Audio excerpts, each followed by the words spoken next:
Bonjour à tous et bienvenue dans ce nouveau vidéo otaku. Je m'appelle Amé et je suis là pour vous présenter toutes les sorties manga au Québec chaque semaine. Ça me fait encore bien plaisir d'être parmi vous aujourd'hui parce que j'ai encore un très beau programme pour vous comme d'habitude. Il n'y a pas à dire, j'aime ce que je fais. Je pense que vous l'aurez compris. Alors, je commence avec une série très attendue.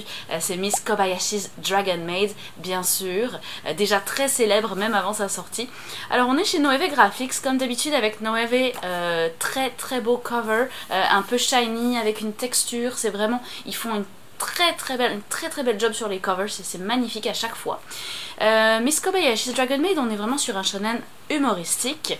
C'est une série qui contient pour l'instant 12 tomes au Japon, qui n'est pas encore terminée, et où on suit une jeune fille qui, le matin, après une soirée un peu trop arrosée, notre jeune Miss Kobayashi, sur le seuil de sa porte, va découvrir un visiteur assez improbable et impromptu en la personne d'un dragon. Ce dragon, c'est Thor, puis c'est plus une dragonne qu'un dragon, et elle est là pour montrer sa dévotion à notre héroïne Miss Kobayashi.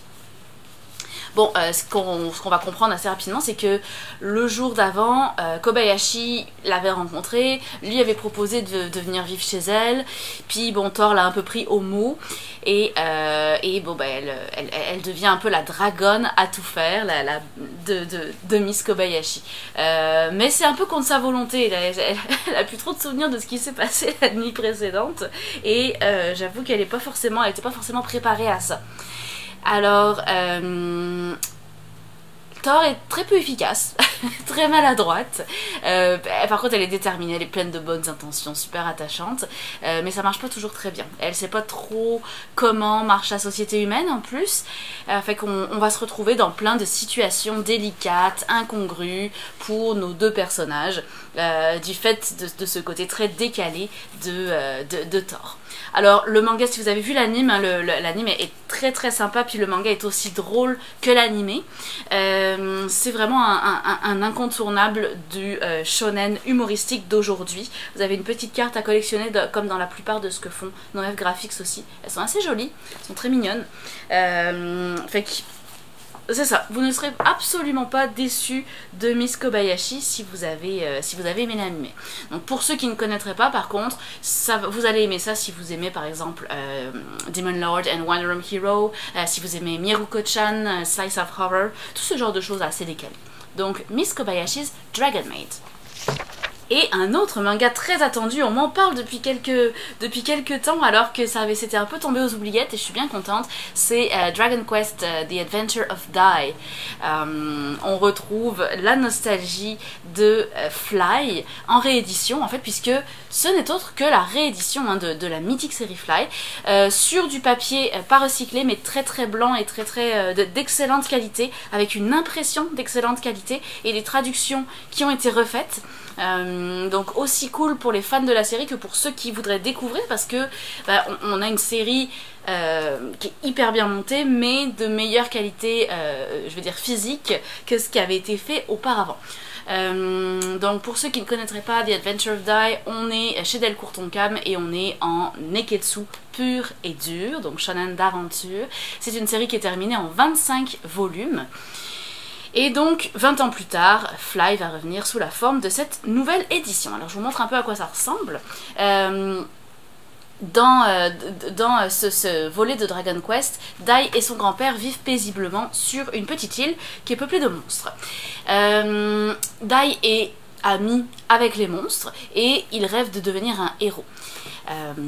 Son destin va changer lorsqu'il va rencontrer un maître d'armes qui s'appelle Avan et le disciple d'Avan. Alors à ce moment-là, Avan va un petit peu prendre Dai sous son aile, il va l'entraîner, et le destin de nos trois héros va changer lorsqu'ils vont comprendre qu'ils sont pris en chasse par le roi du mal. Donc de cette confrontation, le destin de nos trois héros va prendre une tournure complètement inattendue. Bon, c'est assez cool à lire, hein, je dois dire que c'est une très grosse bouffée de nostalgie pour les vieux lecteurs de manga comme moi. Et une réédition qui est super belle. Alors quelques pages colorisées avec cet aspect un peu voilà, dégradé de rouge que j'aime beaucoup parce que ça rappelle toujours les anciens mangas. C'est vraiment fait pour amener cette nostalgie là. J'aime vraiment cette colorisation, c'est très cool. Puis quelques pages full color qui sont très très belles aussi. Donc vraiment, on s'attendait plus à revoir Fly réédité, puis ça fait vraiment plaisir.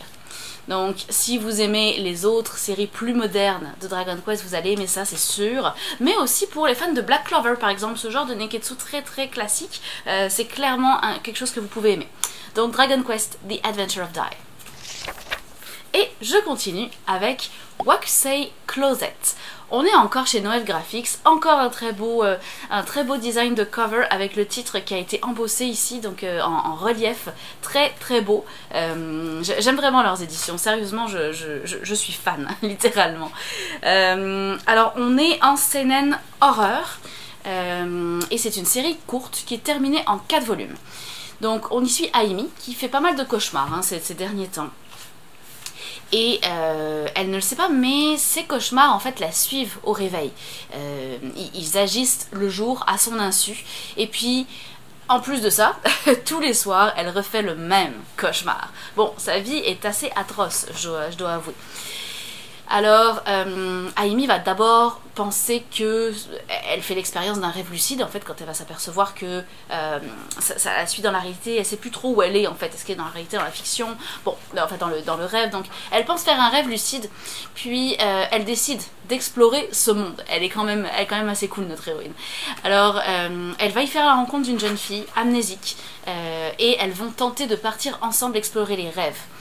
Donc, ce monde onirique semble cacher un secret qui va être en lien avec la jeune fille amnésique, et tout le long du manga on va se poser la question, est-ce qu'on est dans un rêve ou est-ce qu'on est dans la réalité? Avec cette partie là est très bien faite dans le sens où on sait jamais trop où on est, c'est très très cool.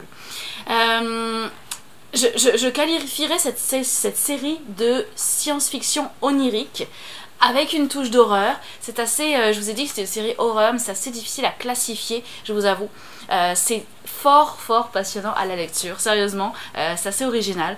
Les personnages par contre sont peut-être un peu simplistes, mais l'idée, en fait, l'idée derrière le rêve est vraiment attrayante. L'idée du scénario est très bien construite. On a des thématiques et une ambiance qui font penser à de la science-fiction. On est dans le rêve, on est dans l'horreur, dans le cauchemar. Donc c'est vraiment à la croisée des chemins entre plein de styles différents. La petite carte à collectionner encore une fois. Et c'est vraiment un genre qui va ressembler à Made in Abyss ou à Another par exemple. Donc Wakusei Closet. Et mon prochain manga, je pense que vous allez l'aimer, en tout cas c'est sûr qu'il va y avoir des adeptes, il ne passera pas inaperçu, ça c'est certain. Ça s'appelle Ping Kong.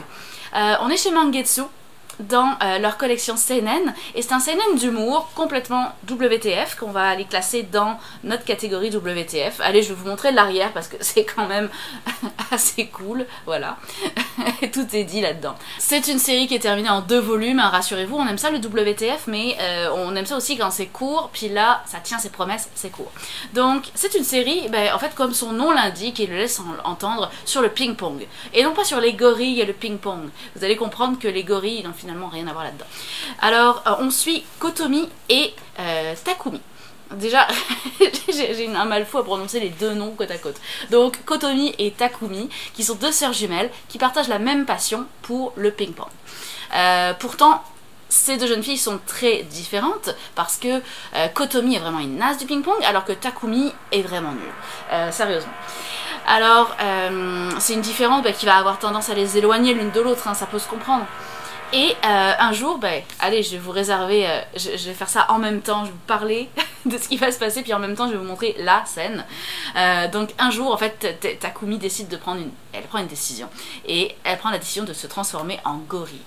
Voilà, fait que sa sœur, un jour, la découvre sous les traits d'un gorille.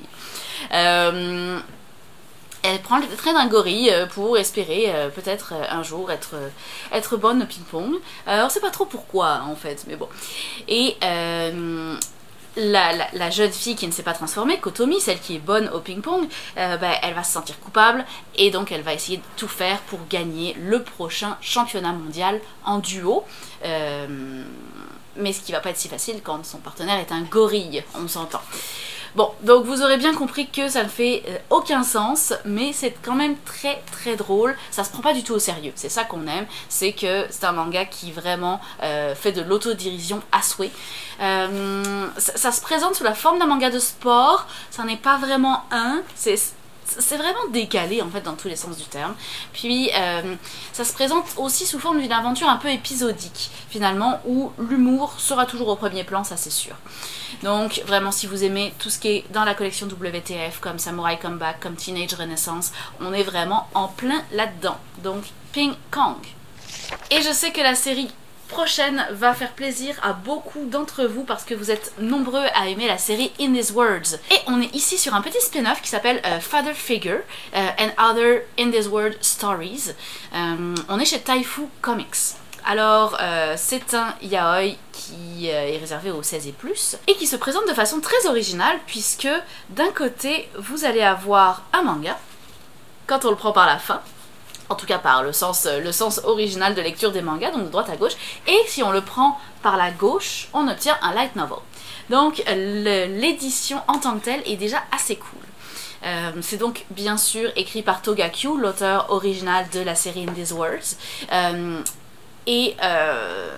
l'histoire courte va se passer entre deux personnages de la série, donc Katsuya puis le séduisant détective David Kraus. Toujours aussi fidèle à la série originale, ça va vraiment plaire aux fans de la série. Puis l'histoire courte, le petit manga peuvent aussi intéresser les gens qui ne connaissent pas la série. Pour le light novel un peu plus compliqué peut-être, mais ça pourrait se faire. Des très belles illustrations sur le light novel, par contre toutes quand même assez mature, donc je vous les montrerai pas aujourd'hui. Un truc assez cool aussi, c'est toute la partie fiches personnages et sketch des personnages qui sont très très beaux. Et pour le coup, c'est vraiment cette originalité de la mise en page qui mélange le light novel et le manga, qui exploite en fait les deux partie de la couverture d'un livre qui est vraiment original et appréciable. Donc le spin-off de In These Words, c'est Father Figure. Et je continue dans un style bien différent avec Arpeggio of Blue Steel. On revient chez Noëv Graphics. Noëv, quand ils nous sortent des livres, ils y vont pas à moitié, ils nous sortent toute une collection énorme. On aime ça, on aime leur publication, fait que c'est cool. Mais alors c'est sûr que on a l'impression que je ne parle que d'eux, mais ce n'est pas fait exprès. C'est juste que ça sort tout en même temps. Alors Arpeggio of Blue Steel, on est dans un shonen d'action. On est vraiment dans la science-fiction pure, le mecha. Pur et dur. C'est une série longue, elle est pas encore terminée et elle comporte pour l'instant 22 volumes au Japon. On retrouve encore notre petite carte à collectionner comme d'habitude. Dans Arpeggio of Blue Steel, l'histoire se passe en 2039. À ce moment-là, le réchauffement climatique a fait des ravages sur Terre et une nouvelle menace va apparaître, qui est la flotte du brouillard. Cette flotte, elle est composée en fait de cuirassés intelligents qui vont mener dure la vie aux hommes. Et 17 ans après cette invasion de la flotte du brouillard, un des navires et son avatar Yona vont s'allier avec un capitaine renommé qui s'appelle Gunzo, et Gunzo est le capitaine du vaisseau le Blue Steel, et donc avec son équipage ils vont, et avec Yona, ils vont tout faire pour défier la flotte du brouillard. Donc on est vraiment, comme je disais, dans le mecha pur et dur, assez cool comme image ici.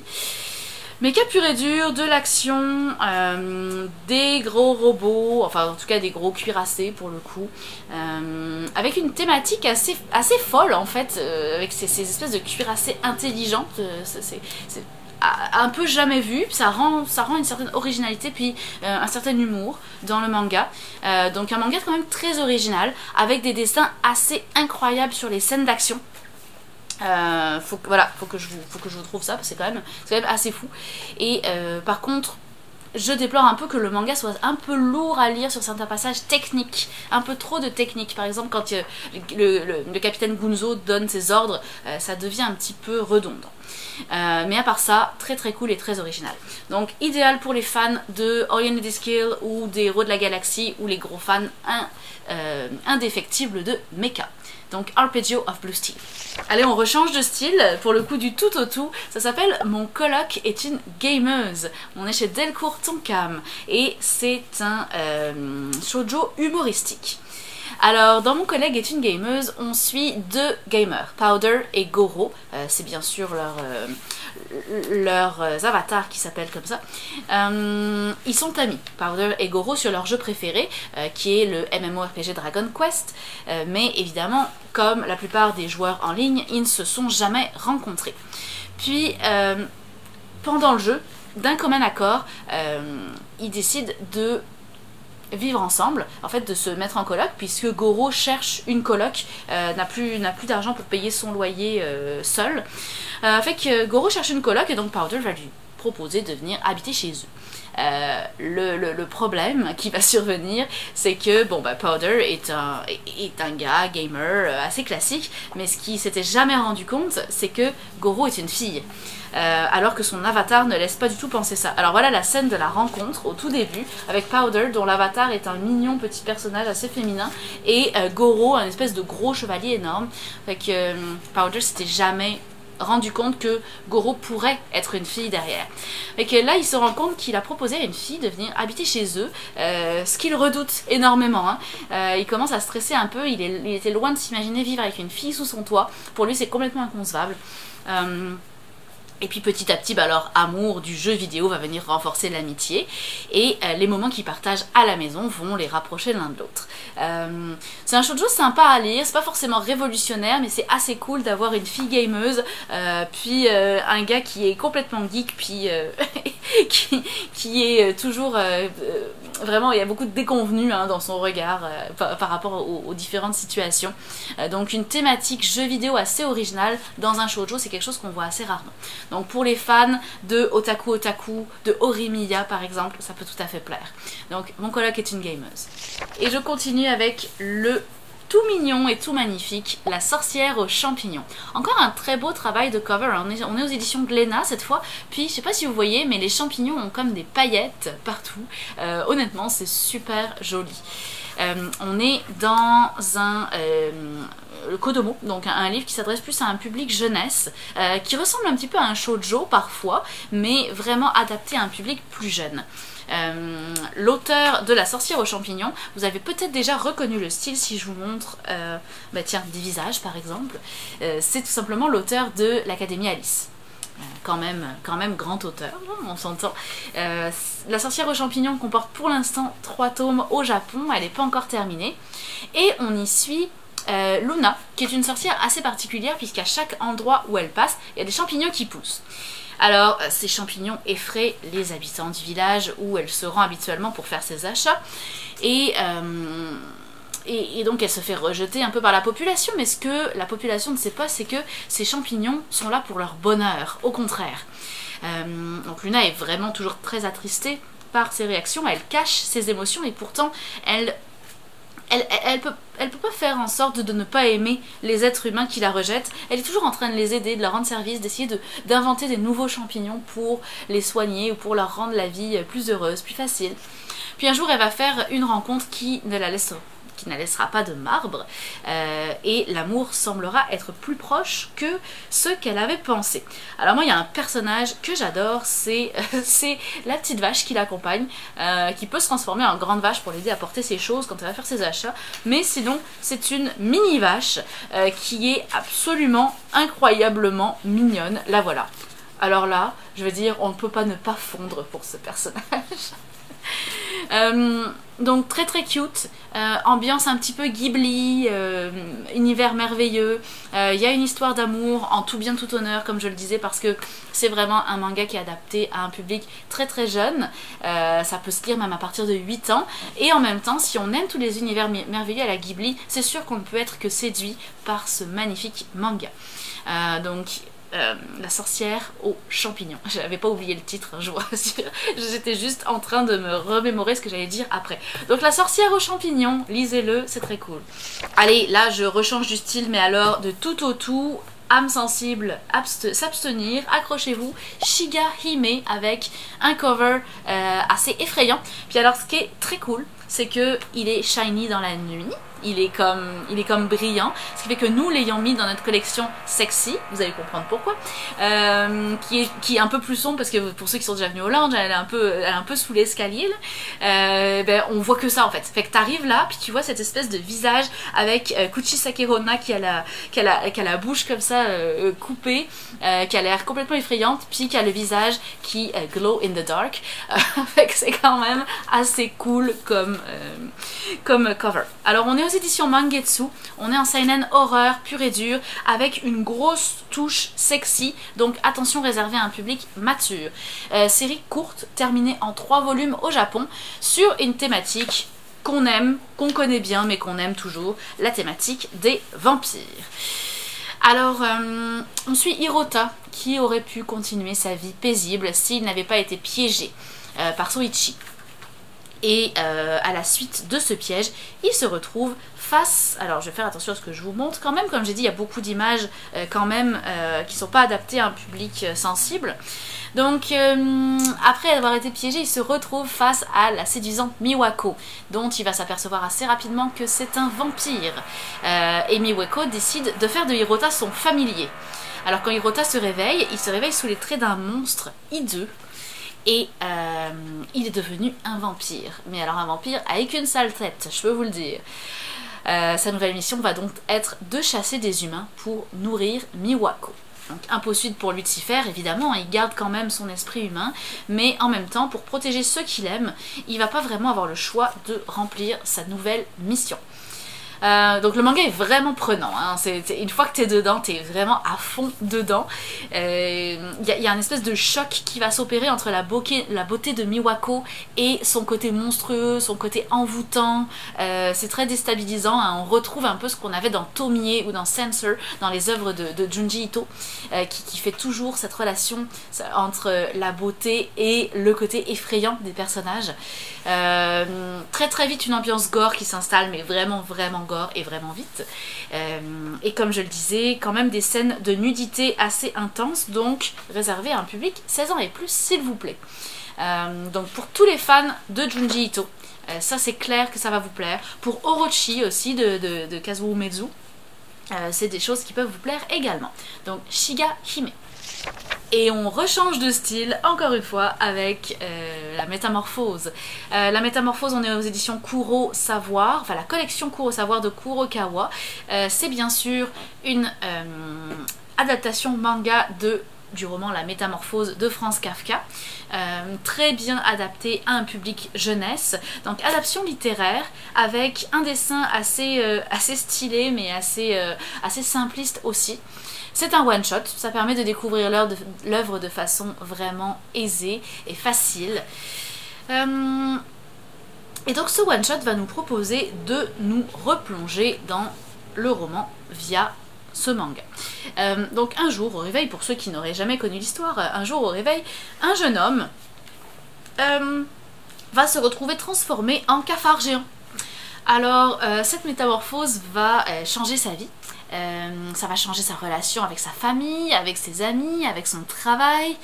Il se retrouve insecte malgré lui et il va se poser la question, mais qui suis-je dorénavant? Puis qu'est-ce qui m'est arrivé? Pourquoi est-ce que j'ai été transformée comme ça? Comment est-ce que je vais m'adapter à ma nouvelle vie? Donc un dilemme existentiel qui va être posé par le personnage principal, assez libre au niveau de l'interprétation quand même, hein. On n'est pas fidèlement dans l'œuvre de Kafka, c'est une interprétation libre et qui nous fait réfléchir. Donc une belle métaphore du passage à l'âge adulte. C'est quand même, pour bien connaître ce roman, c'est quand même une très belle adaptation. On y retrouve vraiment les points essentiels avec une libre interprétation autour, fait que c'est très rafraîchissant. C'est vraiment un très bon support en fait avant de s'attaquer au roman si vous êtes moins fan des gros classiques, mais je suis persuadée que ça va vous donner envie de découvrir ce roman. Les graphismes sont assez simples comme je le disais, donc ça le rend assez accessible. Donc la métamorphose de Kafka, tout simplement. Ça me fait toujours bizarre de dire les métamorphoses de Kafka, mais c'est... Et oui, parce que Kafka n'est pas un auteur japonais, hein, au cas où vous auriez oublié ça. Alors je continue avec Four Nights of Apocalypse. On est aux éditions Pika et je pense que vous avez reconnu le trait, bien sûr. C'est une œuvre de Nozuki Nakaba, l'auteur de Seven Deadly Sins, merci. Et puis bien évidemment, c'est pas juste de l'auteur de Seven Deadly Sins, mais on est dans l'univers de Seven Deadly Sins. Donc, dans le shonen, Neketsu, pur et dur, série qui comporte 3 volumes au Japon, mais qui n'est pas encore terminée, et qui est un spin-off de Seven Deadly Sins. Ou plutôt une suite, on va dire. Alors, on suit Percival, qui vit seul avec son grand-père sur un paisible pic rocheux. À l'aube des 16 ans de Perceval, un mystérieux chevalier va débarquer sur une barque volante. Et ce chevalier en fait va attaquer sans sommation Perceval et son grand-père et va les laisser pour morts. Par contre, Perceval va survivre, tant bien que mal, et il va apprendre des dernières paroles de son grand-père avant de décéder que le chevalier qui vient de les attaquer n'est autre que son père. Donc notre jeune héros va décider de partir à l'aventure pour retrouver son père et venger son grand-père. C'est un peu bizarre à dire. Alors, Perceval est loin bien sûr de se douter qu'il va être le sujet d'une vieille prophétie. Et cette prophétie dit qu'il pourrait être l'un des 4 Knights of the Apocalypse, donc ces chevaliers qui vont apporter la désolation et la destruction dans le monde. Donc notre héros pourrait très bien devenir un anti-héros. Un excellent début de suite hein, pour Seven Deadly Sins, vraiment un nouveau héros, une nouvelle histoire, mais toujours aussi attachant et aussi prenant. Percival est un héros attachant au possible, vraiment. Et si vous n'avez pas lu la série Seven Deadly Sins, ben, ça va pouvoir vous plaire aussi si vous aimez le Neketsu pur et dur, comme Radiant par exemple. C'est sûr qu'il y a beaucoup de références à la série, en fait il y a quelques références très importantes à la série originale. Je veux pas vous spoiler, fait que je vous en dirai pas plus aujourd'hui, mais il y a quand même des trucs assez cool si on connaît bien la série Seven Deadly Sins, mais on peut tout à fait apprécier si on ne la connaît pas parce que c'est quand même une excellente série à elle toute seule. Donc Four Nights of Apocalypse. Et je termine, ma dernière série pour aujourd'hui s'appelle Bem. Titre assez intriguant en fait. Bem, on est aux éditions Panini, série courte en 3 tomes terminée, assez sombre, où on suit en fait une histoire qui se passe dans 2 quartiers différents d'une ville, l'Upper et l'Outside. Le premier, donc l'Upper, est réservé aux riches, alors que l'Outside est un endroit où le crime a bon vent. On va suivre Sonia, qui est une policière qui vient à peine d'être mutée dans l'Outside, donc le quartier dangereux. Et à son premier jour, sa première mission, il y a un vol à l'arraché qui est commis sur une vieille madame et un meurtre a lieu devant elle. Rien que ça, première journée, bienvenue chez nous. Elle va poursuivre le voleur, puis en le poursuivant, elle va tomber sur un étrange homme qui va lui sauver la vie. Cet homme, avec ses 2 acolytes, ce sont des espèces de monstres, mais qui peuvent prendre forme humaine, qui sont en fait à la recherche d'une humanité. Ils voudraient devenir humains, et ils défendent dans l'ombre les faibles de l'Outside. Alors, qui sont-ils? Qu'est-ce que ça signifie pour eux posséder une humanité? Qu'est-ce qui les différencie des êtres humains? Mais c'est ce qu'on ne va pas tarder à découvrir tout au long du manga. Un manga assez complexe à comprendre, c'est pas toujours... Le scénario est vraiment cool, ça bouge énormément, il y a énormément d'action, c'est vraiment très thriller, enquête et tout ça, mais avec un côté action super développé. Mais par contre, au niveau de la réalisation, c'est là que ça pêche un petit peu parce que c'est des fois un petit peu délicat de comprendre ce qui se passe, de comprendre le lien entre les différentes actions, entre les différentes scènes. Donc très belle idée, réalisation un peu plus bancale, mais quand même assez cool à lire, puis série courte. Je trouve que ça fait vraiment style, ça ressemble à Zetman, ça ressemble à Jagan, peut-être un peu plus amateur. Amateur est un trop fort mot, c'est pas amateur mais un peu moins maîtrisé que Zetman ou Jagan, mais on retrouve ce style là. Ça fait un petit peu aussi X-Men ou comic américain, c'est pas étonnant puisqu'on est chez Panini hein, qui font aussi du comic en plus de faire du manga. Donc vraiment une série qui peut plaire à des gens qui ne connaissent pas forcément le manga mais qui lisent du comic américain habituellement. Là ça pourra tout à fait vous plaire, donc c'est Bem. Et c'est donc ce qui conclut mon vidéo pour aujourd'hui. Je vais terminer comme d'habitude avec mes tops et mes flops de la semaine. Alors mon seul, j'ai pas vraiment de flop en fait, mais mon seul flop ce serait Bem, justement pour ce que je viens de vous dire, le fait que le scénario est très bon, mais la réalisation pêche un petit peu, ça nous empêche un peu de comprendre ce qui se passe et c'est un peu dommage, mais somme toute c'est une bonne histoire. Puis j'ai deux coups de cœur aujourd'hui, ça va être Four Nights of Apocalypse, vraiment comme je le disais, Suzuki Nakaba est au sommet de son art, très bien dessiné, scénario très bien maîtrisé, personnages intéressants, des références à la série qui vont peut-être nous apprendre un peu plus sur certains éléments de Seven Deadly Sins. Et puis mon deuxième coup de cœur c'est Shiga Hime, qui malgré ses scènes quand même très intenses est tellement prenant, puis rappelle tellement du Junji Ito que vraiment on se laisse embarquer très facilement dans la série. Donc merci beaucoup pour m'avoir écouté aujourd'hui, on va se retrouver la semaine prochaine pour plus de nouveautés manga. En attendant, je vous souhaite une bonne lecture et je vous dis à la semaine prochaine. Salut!